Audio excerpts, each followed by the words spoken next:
tomorrow covers two things, section 1.5 and 1.6.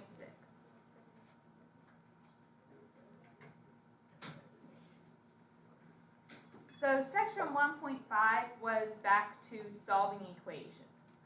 Remember, sometimes we solve those and we classified our equations. So let's say I told you to classify and solve. If I give you, bless you, 5 minus 4x equals 5x minus 9 plus 9x.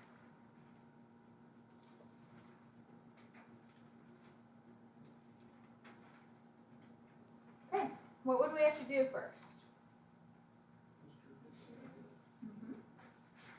So we have 5 minus 4x. On the right, we distribute the negative, so minus 9 minus 9x.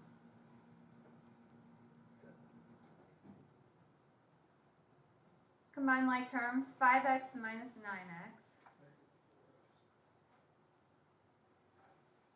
And then if you add 4x to each side, what happens? So we get 5 equals negative 9.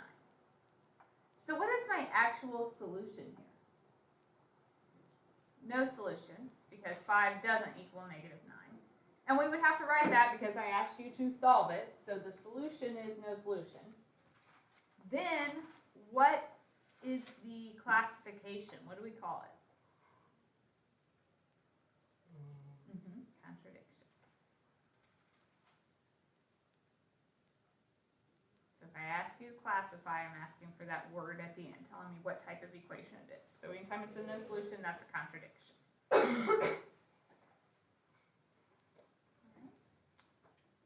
If I asked you to solve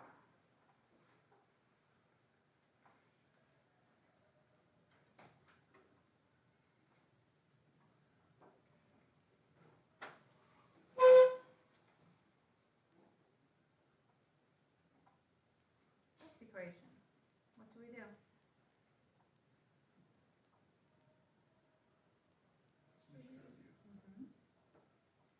So we get 12x plus 6 equals 4x plus 8x plus 6. Combine like terms. 4x plus 8x is 12x. If I subtract my 12x, I get 6 equals 6. So what is the solution? All real numbers. What do we call that type of equation?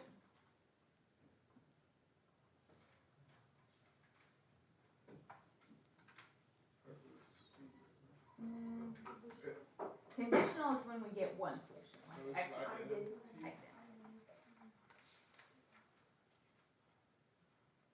So, no solution, contradiction. If you have infinite solutions, that's the identity.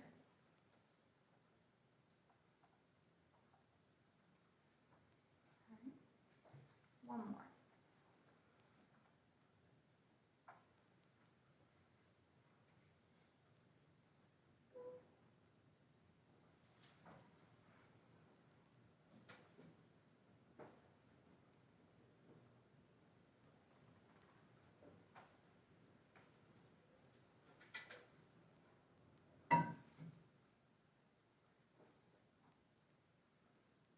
Where do we begin?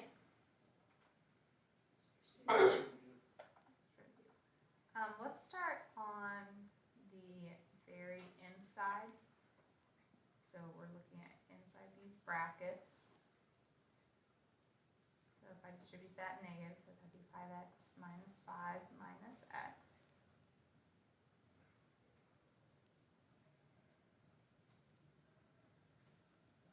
Okay, 5x minus x.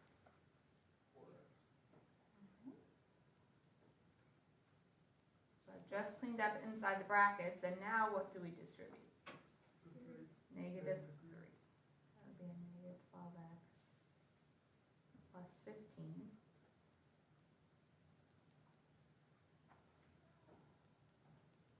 Okay. Add like terms.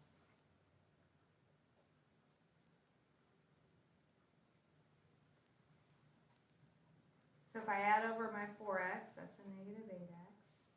If I subtract my 22, that's negative 21. Divide by negative 8 and I get 21 over 8. That doesn't reduce.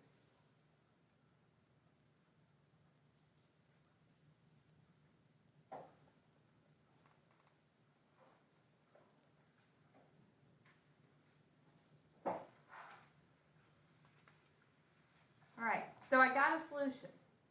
What type of equation is it if we have a solution? Conditional. This equation is true under the condition that x is equal to 21 over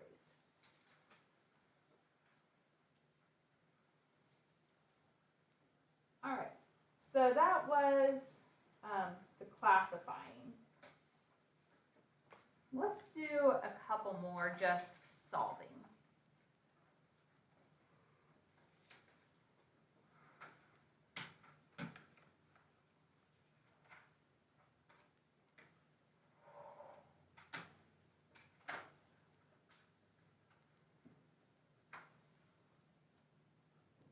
All right, you guys solve that equation.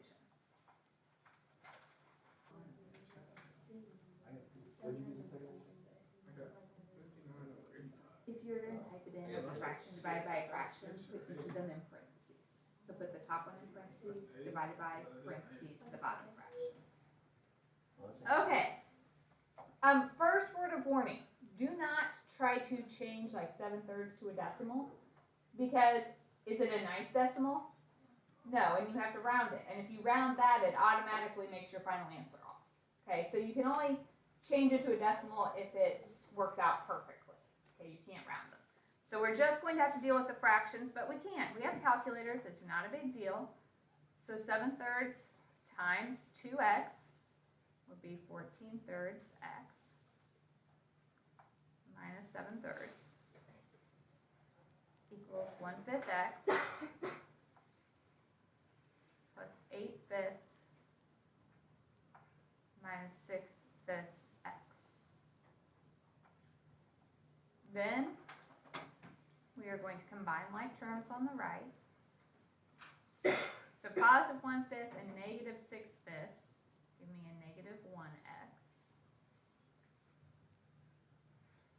If you add your 1x over, so if we just add x, that gives me 17/3.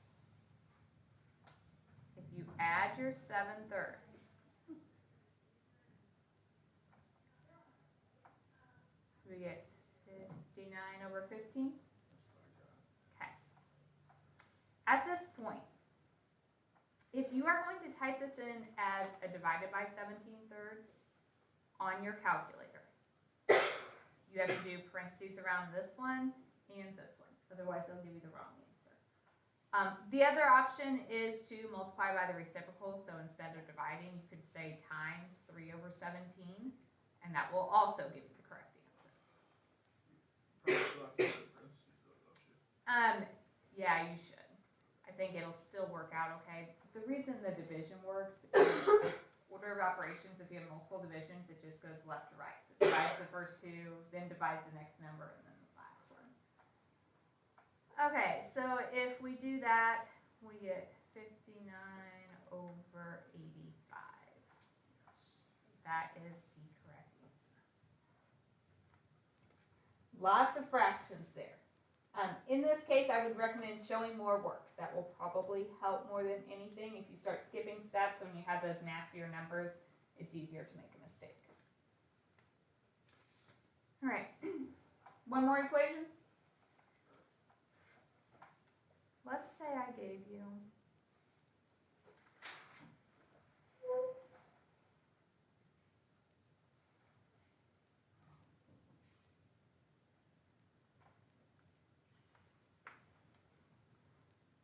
all right. When we talked about this one in class, we had like 3 different strategies for doing it. But I think everyone kind of agreed upon what? Do you remember what you guys liked? Okay, if you just looked at this, what would you do first? Common denominator, that was what everyone kind of picked when we did this in class. So if I'm looking over here, I have a 3 and a 4, so my common denominator would be 12. So I should take this one times 4 on top and bottom. This one times 3 on top and bottom. So we get 8x plus 4 over 12 plus 3x minus 3 over 12 equals 13 over 2. Now these have the same denominator, so we add the top, so we get 11x plus 1 over 12 equals 13 over 2. Now what do you want to do? Okay, so if we take each side times 12. On the left, the 12's drop, so we just have 11x plus 1. On the right, 13 halves times 12, 78. So subtract our 1, divide by 11, and we get 7. So that's our review from section 5, all the solving equation stuff. Do you guys have any questions there? The second thing on this quiz is the word problems. And those, I wanted you guys to practice some on your own. So at this point, you have the rest of the hour to work. I posted a handout on Google Classroom this morning. So that is your homework to help you prepare for your quiz. And that's all the section 6.